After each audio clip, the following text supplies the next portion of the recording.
नमस्ते बच्चों, मैं आपकी गृह विज्ञान विषय की अध्यापिका मनीषा गौतम आज आपको आपकी पुस्तक का पाठ 4 कुपोषण एवं उससे होने वाले रोग पढ़ाने जा रही हूँ। आइए बच्चों, इस पाठ के मुख्य बिंदु देख लेते हैं। देखिए, सबसे पहले पढ़ेंगे हम कुपोषण का अर्थ,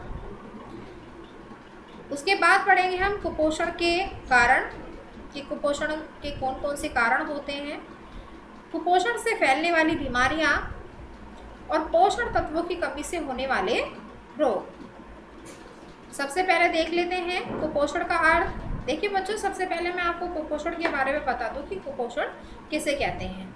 देखिए, हम जो भोजन खाते हैं, संतुलित आहार जो लेते हैं, उसमें बहुत सारे पोषक तत्व पाए जाते हैं, जैसे प्रोटीन है, विटामिन है, खनिज लवण है, लोहा तत्व है, जल है, वसा है। तो यह सभी प्रकार के पोषक तत्व होते हैं जो हमारे शरीर के वृद्धि विकास के लिए अपनी महत्वपूर्ण भूमिका निभाते हैं। जब हमारे शरीर में ऐसे पोषक तत्वों की या किसी तत्व की अधिकता हो जाती है या उसकी कमी हो जाती है, तब हमें कुपोषण हो जाता है, तब व्यक्ति कुपोषण का शिकार हो जाता है, या तो इन पोषक तत्वों की अधिकता से या फिर इन पोषक तत्वों की कमी से। जो रोग होता है उसी कुपोषण कहते हैं। तो आइए बच्चों, देख लेते हैं एक बार। यदि आहार में आवश्यक भोज्य पदार्थ नहीं मिल पा रहा है अथवा उसकी पर्याप्त मात्रा नहीं मिल पा रही है या आवश्यकता से अधिक मिल रही है, तो ऐसे पोषण को कुपोषण कहते हैं। देखिए बच्चों, जो हम भोज्य पदार्थ अपने दैनिक रूटीन में लेते हैं, तो वो हमारे शरीर में एक महत्वपूर्ण भूमिका निभाते हैं हमारी वृद्धि और विकास की। ठीक है, और जब किसी पोषक तत्व की अधिकता हो जाती है, अधिक रूप में हम उसे ग्रहण करने लगते हैं या फिर उसकी अधिकता कम होती चली जाती है, तो ऐसे में हमें पोषण हो जाता है, यानी कि हमारे शरीर में कोई ना कोई विकार उत्पन्न होने लगता है। देखते हैं, यदि हम संतुलित आहार की आवश्यक मात्रा ग्रहण कर रहे हैं तो हम स्वस्थ रहते हैं। यह पोषण उचित पोषण के नाम से जाना जाता है। अभी मैंने आप लोगों को बताया कि संतुलित आहार किसे कहते हैं। देखिए, संतुलित आहार में 6 प्रकार के पोषक तत्व पाए जाते हैं, जैसे प्रोटीन, विटामिन, खनिज लवण, वसा, जल, ठीक है, और कार्बोहाइड्रेट। तो ये 6 प्रकार के पोषक तत्व हैं जो हमारे शरीर को रोगों से मुक्त रखते हैं, हमारे शरीर का विकास करते हैं। और अगर हम इन पोषक तत्वों को लेते रहें तो हमें विभिन्न प्रकार के रोगों से, कुपोषण से खतरा नहीं रहता है। किंतु यदि हमारे भोजन में किसी भी प्रकार का आवश्यक भोज्य पदार्थ नहीं है या उसकी पर्याप्त मात्रा नहीं है या अधिक है, तब हमारे शरीर में कुछ असमानताएं उत्पन्न हो जाती हैं, जिससे शरीर में विकार पैदा हो जाते हैं और हम बीमार पड़ जाते हैं। इस प्रकार का पोषण कुपोषण कहलाता है। देखिए बच्चों, अगर हम बात करें कार्बोहाइड्रेट की, तो कार्बोहाइड्रेट हमें चीनी, चावल, है ना, और मैदा में अधिक मात्रा में देखने को मिलता है। जैसे आलू हुआ, चावल हुआ, है ना, चीनी हुई, तो इसमें कार्बोहाइड्रेट की मात्रा अधिक होती है। और अगर मनुष्य उसे अधिक अपनी मतलब ज़्यादा मात्रा में लेने लगता है तो उसे मधुमेह नामक रोग भी हो जाता है। ठीक है,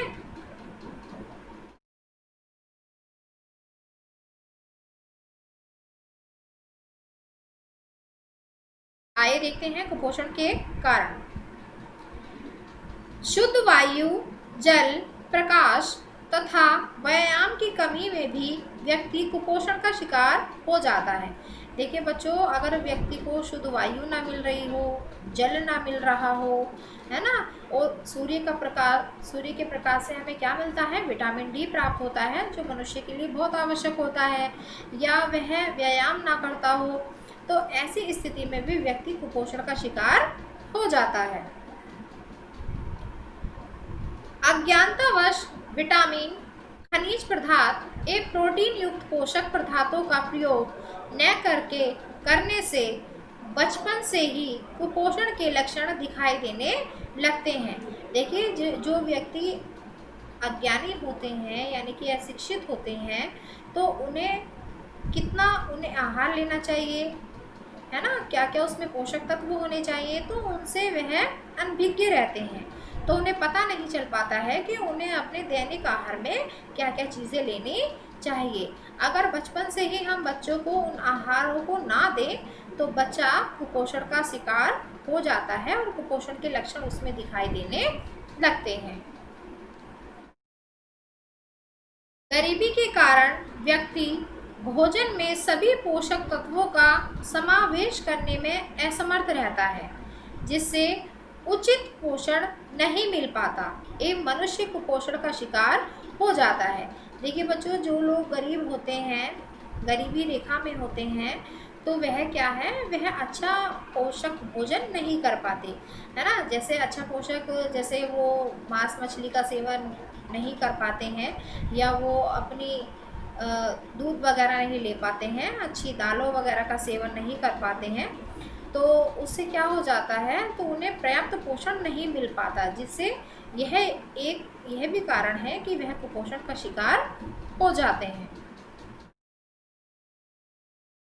भोजन को ठीक से चबाकर न खाने पर भी पोषक तत्व शरीर को नहीं मिल पाते, जिससे कुपोषण की समस्या आती है।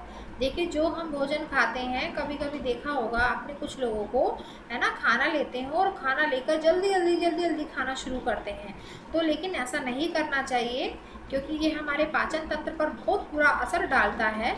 हम जो भी भोजन ग्रहण करते हैं उसे हमें चबा कर अच्छी तरह से खाना चाहिए, ताकि वह हमारी लार के साथ अच्छी तरह से घुल जाए और हमारे पेट में चला जाए। उससे क्या होगा बच्चों, उससे हमारी पाचन शक्ति अच्छी हो जाती है और भोजन भी जल्दी से पच जाता है, जिससे कुपोषण की समस्या नहीं बनती। मनुष्य को उसकी आयु, कार्य एवं शारीरिक आवश्यकताओं के अनुरूप भोजन की आवश्यकता होती है। देखिए बच्चों, जैसा व्यक्ति का कार्य होगा वैसा ही उसे भोजन मिलना चाहिए, क्योंकि अगर कोई व्यक्ति ऑफिस में वर्क करने वाला है तो उसे ज़्यादा वसायुक्त भोजन नहीं करना चाहिए, क्योंकि उसकी एनर्जी वेस्ट होगी नहीं, वो तो बैठे रहेंगे और कैलोरी वेस्ट नहीं होगी। और लेकिन अगर कोई रिक्शा चालक है तो रिक्शा चालक को ऐसे प्रोटीन युक्त भोजन की, वसा युक्त भोजन की बहुत आवश्यकता होती है, क्योंकि उसमें कैलोरी ज़्यादा खर्च होती है, क्योंकि उनका कठिन कार्य होता है। अब देखते हैं कुपोषण से फैलने वाली बीमारियां। मनुष्य शारीरिक आवश्यकताओं के अनुरूप पौष्टिक भोजन न मिलने से कुपोषण का शिकार हो जाता है। देखिए, मनुष्य की जो शारीरिक आवश्यकताएं हैं, अगर उसके अनुरूप उसे भोज्य पदार्थ ना मिले तो यह भी एक कारण होता है कुपोषण का। शरीर के लिए आवश्यक भोजन के विभिन्न तत्व जैसे प्रोटीन एवं विटामिन आदि की कमी से मनुष्य विभिन्न प्रकार के रोगों का शिकार बन जाता है। देखिए, अगर हमारे शरीर में प्रोटीन की कमी है या विटामिन की कमी है, तब भी मनुष्य बहुत सारे रोगों का शिकार हो जाता है। कैसे, आइए देख लेते हैं। सबसे पहला है सूखा रोग। विटामिन डी की कमी से सूखा रोग हो जाता है। जो परिवार सीलन भरी बस्तियों में रहते हैं, जहां धूप नहीं पहुंच पाती, वहां पर सूखा रोग हो जाता है। देखिए बच्चों, एक विटामिन हमें सूर्य से भी प्राप्त होता है, जिसे हम विटामिन डी के नाम से जानते हैं। जो घनी बस्तियां होती हैं, जहाँ पर सीलन होती है ना, पानी भरा होता है, तो वहाँ पर धूप अच्छे से नहीं पहुँच पाती और ऐसी स्थिति में वहाँ के लोग कुपोषण का शिकार हो जाते हैं। उसमें से एक रोग है सूखा रोग। तो आइए बच्चों, इस रोग के लक्षणों को जान लेते हैं। सबसे पहला है छाती की पसलियाँ आगे निकल आती हैं। देखिए, जो सूखा रोग होता है उसका मुख्य और प्रथम लक्षण जो है वो है कि छाती की जो पसलियां हैं वो आगे की तरफ निकल आती हैं बच्चे की। सेकंड है सूखा रोग से ग्रसित बच्चे का माथा आगे निकला हुआ प्रतीत होता है, यानी कि उसका पूरा शरीर जो है वो आपको सूखा हुआ मिलेगा, यानी कि बहुत पतला सा बच्चा मिलेगा, लेकिन जो उसके चेहरे का आकार है, चेहरे पर जो माथा है वो हिस्सा आपको आगे की तरफ मिलेगा, आगे निकला हुआ मिलेगा। अस्थियां विकृत, टेढ़ी एवं पतली हो जाती हैं। जो हमारी हड्डियां होती हैं, है ना, वो क्या हो जाती हैं, विकृत और टेढ़ी मेढ़ी हो जाती हैं, यानी कि मुड़ जाती हैं। रीढ़ की हड्डी झुक जाती है और कलाई, घुटने तथा टखने की अस्थियां चौड़ी हो जाती हैं। देखिए रीढ़ की जो हड्डी है हमारी, है ना, वो आगे की ओर झुक जाती है और कलाई, घुटने तथा टखने की अस्थियां चौड़ी हो जाती हैं। मांसपेशियां कमज़ोर हो जाती हैं, ये पेट आगे निकल आता है।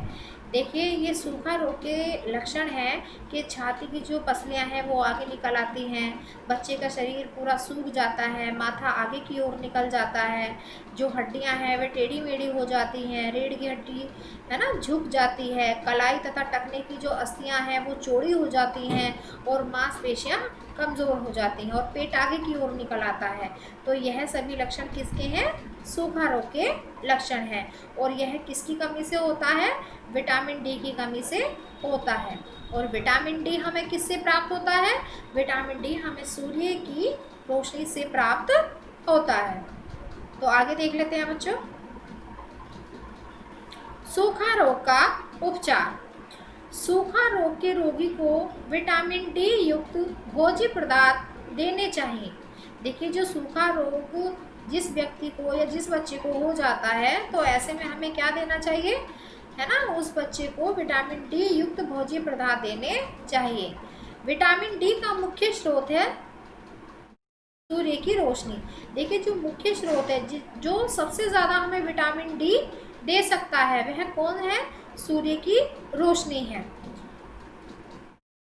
सूर्य की रोशनी से निकलने वाली अल्ट्रावायलेट किरणें हैं।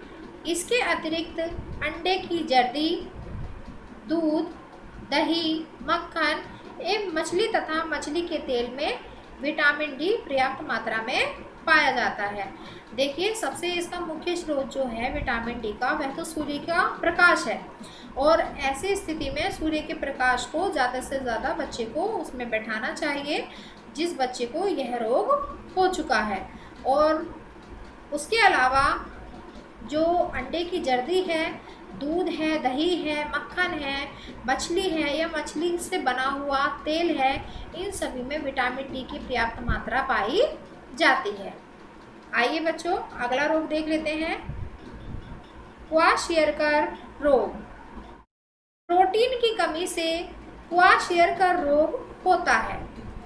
यह शब्द अफ्रीका की स्वाहिली भाषा से लिया गया है।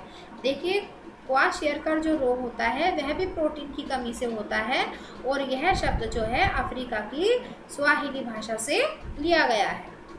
इसकी खोज डॉक्टर सिस्ले विलियम ने की थी। इसकी खोज किसने की थी, डॉक्टर सिस्ले विलियम ने। निर्धन परिवार के बच्चों को जब उनकी शारीरिक आवश्यकता के अनुरूप प्रोटीन नहीं मिलता तो उन्हें क्वाशियरकर रोग हो जाता है। देखिए जो निर्धन परिवार के जो बच्चे रहते हैं, है ना, जो उनकी शारीरिक क्षमता होती है, अगर उनके अनुरूप उन्हें भोज्य पदार्थ ना मिले जिसमें प्रोटीन हो, तो ऐसी स्थिति में उन्हें क्वाशियरकर रोग हो जाता है। कम उम्र के बच्चे इस रोग से ज़्यादा प्रभावित होते हैं। जो कम उम्र के बच्चे होते हैं वह इस रोग से क्या होते हैं, ज़्यादा ग्रसित हो जाते हैं, ज़्यादा प्रभावित हो जाते हैं। क्वाशियरकर रोग के लक्षण देखेंगे, त्वचा शुष्क, खुरदरी और कांतिहीन हो जाती है, यानी कि जो बच्चे की जो त्वचा होती है वो शुष्क हो जाती है, खुरदरी हो जाती है और कांतिहीन यानी कि सख्त हो जाती है तथा शरीर पर काले चकत्ते निकल आते हैं। प्रोटीन की कमी से एडिमा रोग हो जाता है। देखिए प्रोटीन की कमी से कौन सा रोग होता है, एक क्वेश्चन हमारे यहाँ बनता है कि प्रोटीन की कमी से कौन सा रोग हो जाता है। तो प्रोटीन की कमी से एडिमा रोग हो जाता है, जिसमें शरीर में सूजन आ जाती है, विशेषकर गला सूख जाता है। थर्ड है, यकृत की क्रियाशीलता में बाधा पहुंचती है तथा उसकी आकृति में भी वृद्धि हो जाती है। जो हमारा यकृत होता है, जो उसका कार्य करने का ढंग होता है, उसमें क्या पहुंचती है, बाधा पहुंच जाती है, विघ्न पहुंच जाता है, ठीक है। और उसकी आकृति में भी वृद्धि हो जाती है, यकृत हमारा बढ़ जाता है अगर हमारे शरीर में प्रोटीन की कमी हो गई है तो। भोजन का पाचन ठीक प्रकार से नहीं होता तथा दस्त आने लगते हैं। देखिए जो हम भोज्य पदार्थ लेते हैं उसका पाचन अच्छी तरह से नहीं हो पाता, जिसके फलस्वरूप व्यक्ति का पेट खराब हो जाता है और उसे दस्त की स्थिति बन जाती है। बच्चा उदासीन, आलसी, एकांत प्रिय एवं चिड़चिड़ा हो जाता है। जिस बच्चे को क्वाशियरकर रोग हो जाता है वह बच्चा उदास हो जाता है, आलस सा उसके मन में भर जाता है ना, अकेला सा रहने लगता है, एकांत प्रिय हो जाता है, चिड़चिड़ा सा हो जाता है तथा उसकी किसी कार्य में रुचि नहीं लगती और ऐसी स्थिति में उस बच्चे की कोई भी कार्य करे मगर मन नहीं लगता। क्वाशियरकर रोग का उपचार, रोगी को प्रोटीन एवं उच्च कैलोरी की मात्रा वाला सुपाच्य एवं तरल भोजन दिया जाना चाहिए।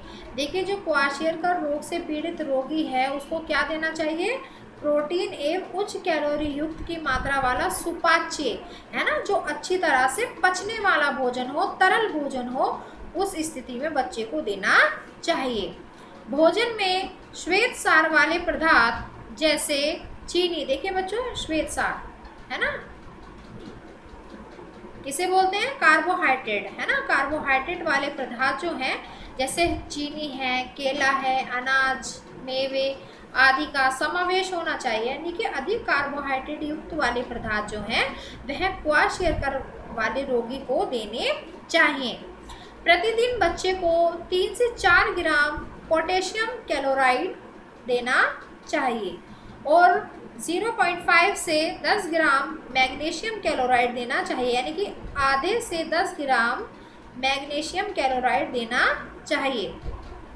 रोगी बच्चे को प्रति किलोग्राम भार पर 140 से 150 कैलोरी युक्त भोजन प्रतिदिन देना चाहिए। देखिए जो बच्चा है उसे अधिक कैलोरी युक्त भोज्य पदार्थ देना चाहिए, अधिक प्रोटीन युक्त भोज्य पदार्थ देना चाहिए, अधिक कार्बोहाइड्रेट युक्त पदार्थ देना चाहिए, जिससे उसके रोग का उपचार अच्छी तरह से हो सके। बच्चे को प्रति किलोग्राम भार पर 3 से 5 ग्राम प्रोटीन देनी चाहिए। देखिए जितना बच्चे का वजन है ना, तो इसमें प्रति किलोग्राम दे रखा है, यानी कि जितना बच्चे का भार है उसके अकॉर्डिंग ही उसे प्रोटीन की मात्रा देनी चाहिए। आगे देखते हैं रक्तलपता या एनीमिया। मानव के स्वास्थ्य एवं शक्ति के लिए लोहा अत्यंत आवश्यक खनिज लवण है। देखिए लोहा तत्व जो है वह मानव जीवन के लिए, उसकी शक्ति के लिए बहुत ही महत्वपूर्ण तत्व है। यह हमारे शरीर में कैल्शियम और फास्फोरस की अपेक्षा अधिक कम मात्रा में होता है। देखिए जितनी मात्रा हमारे शरीर में कैल्शियम की होती है या फास्फोरस की होती है ना, उसकी अपेक्षा यह हमारे शरीर में बहुत कम मात्रा में होता है। शरीर में 4 या 5 ग्राम तक यह उपस्थित रहता है, यानी कि जो लोहा तत्व की मात्रा है वह हमारे शरीर में 4 से 5 ग्राम उपस्थित रहती है, किंतु इसकी इतनी ही मात्रा शरीर के लिए अत्यंत महत्वपूर्ण है। किसकी मात्रा, लोहा तत्व की मात्रा 4 से 5 ग्राम ही हमारे शरीर के लिए महत्वपूर्ण है। शरीर में लोहे की 70% मात्रा रक्त के हीमोग्लोबिन में तथा बाकी 30% यकृत, वक्र तथा अस्थि मज्जा में होती है। देखिए शरीर में लोहा तत्व की जो 70% मात्रा होती है रक्त के हीमोग्लोबिन में होती है, और जो 30% मात्रा होती है उसकी वो यकृत, वक्र और अस्थि मज्जा में होती है। आगे देखते हैं बच्चों, लोहा रक्त में लाल रक्त कणिकाओं का निर्माण करता है। देखिए जो लोहा है वह रक्त में क्या करता है, उसका कार्य क्या होता है, जो हमारे शरीर में लाल रक्त कणिकाएं होती हैं उसका निर्माण करता है।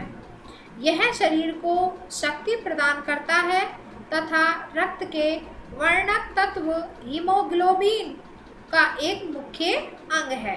देखिए जो लोहा तत्व जो है सबसे उसका मुख्य कार्य क्या है, जो हमारी लाल रक्त कणिकाएं होती हैं वह उसका निर्माण करता है, शरीर को शक्ति प्रदान करता है तथा रक्त के वर्णक तथा हीमोग्लोबिन है ना, हीमोग्लोबिन का यह मुख्य अंग माना जाता है। इसकी कमी के कारण रक्तलपता एनीमिया का रोग हो जाता है, और अगर इसकी शरीर में पर्याप्त मात्रा ना हो तो इसकी कमी से क्या हो जाता है, खून की कमी हो जाती है, शरीर में खून की कमी हो जाती है जिसे एनीमिया रोग कहा जाता है। देखिए रक्तलपता के कारण पढ़ते हैं बच्चों, मनुष्य का मन किसी भी कार्य में नहीं लगता। देखिए बच्चों अगर किसी व्यक्ति में ब्लड की कमी हो जाती है, रक्त की कमी हो जाती है, तो उसका स्वभाव तो वैसे ही चिड़चिड़ा हो जाएगा, क्योंकि उसका किसी भी कार्य करने में मन नहीं लगेगा। सेकंड है, पाचन रसों पर भी बुरा प्रभाव पड़ता है। जो हमारे पाचक रस हैं, जो हमारे भोजन को पचाने का कार्य करते हैं, उस पर भी इसका बुरा असर पड़ता है। श्वास की गति धीमी हो जाती है तथा दिल की धड़कन बढ़ जाती है। जो हमारी सांस लेने की गति होती है वो क्या हो जाती है, धीमी पड़ जाती है, और जो हमारी दिल की धड़कनें हैं वो रक्त की कमी के कारण बढ़ जाती है। रक्त में हीमोग्लोबिन की कमी से त्वचा का रंग पीला एवं उदासी का अनुभव करता है। देखिए अगर शरीर में रक्त की कमी हो जाती है तो उसका चेहरा कैसा पड़ जाता है, पीला पड़ जाता है। जिस व्यक्ति को रक्त की कमी होती है तो उसका चेहरा पीला पड़ जाता है। रक्तलपता के रोग का उपचार क्या है देख लेते हैं। रोग की अवस्था में आयरन टैबलेट, टॉनिक या इंजेक्शन दिया जाता है। साथ ही लौह युक्त भोज्य पदार्थों का सेवन कराया जाता है। देखिए अगर किसी व्यक्ति को है ना एनीमिया रोग हो गया है, रक्त की कमी उसके शरीर में हो गई है, तो ऐसी स्थिति में उसे क्या लेना चाहिए, या तो आयरन टैबलेट लेनी चाहिए, टॉनिक या इंजेक्शन भी दिया जा सकता है, और यह सब ना भी दिया जाए तो लौह युक्त भोज्य पदार्थों का सेवन अपने भोज्य पदार्थ में ऐसे व्यक्ति को करना चाहिए। देखिए बच्चों आज हमने इस पार्ट का, फोर्थ पार्ट का आपको फर्स्ट पार्ट पढ़ा दिया है। सेकंड पार्ट हम आपको अगली वीडियो में पढ़ाएंगे। ठीक है बच्चों, अब आपको इस पार्ट को अच्छे से कम 2 बार पढ़ना है, रीडिंग करनी है और समझना भी है। ठीक है बच्चों, धन्यवाद।